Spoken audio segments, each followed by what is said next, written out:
Hi, it's David Ostriker here in sunny Karmiel at the beginning of November. It still feels like summer, I have to admit, on this day. It's sunny and warm, beautiful. We're approaching Parsha CHAYA. CHAYA is a Parsha of transition.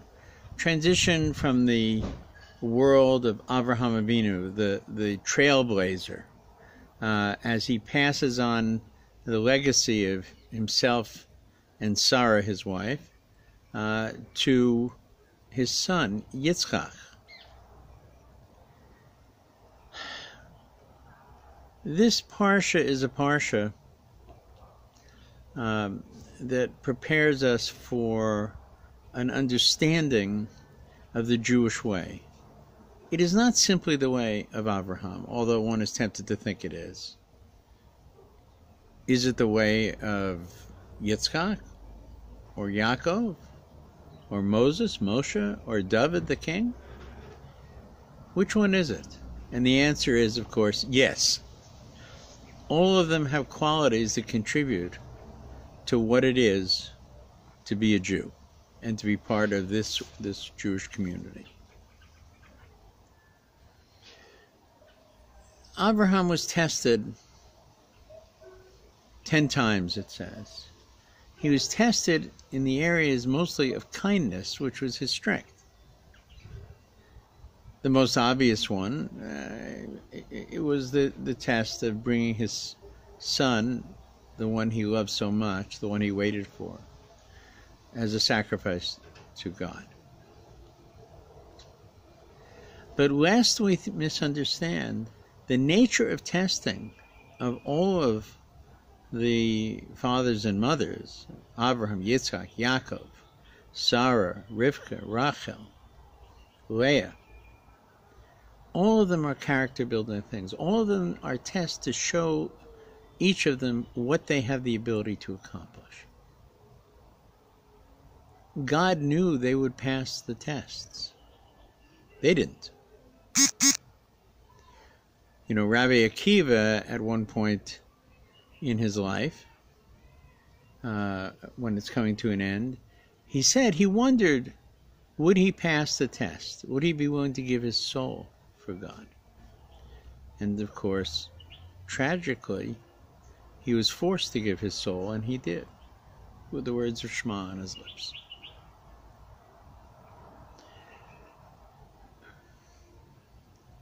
Our test didn't end with the accomplishments of our fathers and mothers, our forefathers and foremothers.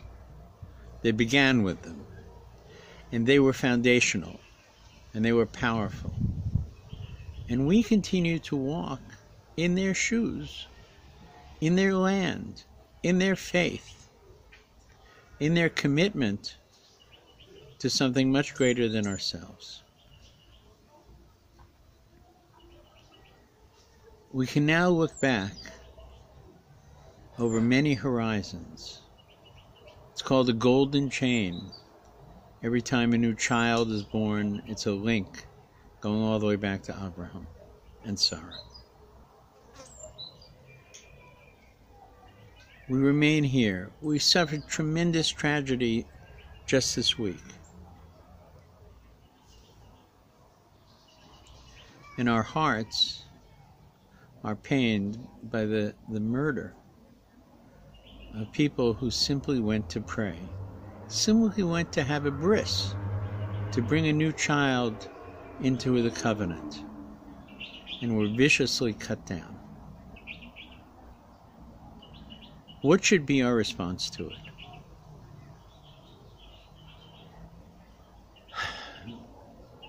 We build, we mourn, we're angry, and we continue in the footsteps of Abraham, Yitzchak, Yaakov, of Sarah, Rivka, Rachel, and Leah. We will bring light into a dark world until eventually it becomes light. That is why we're here. We're not here to build the world to come, to build heaven. God will take care of that.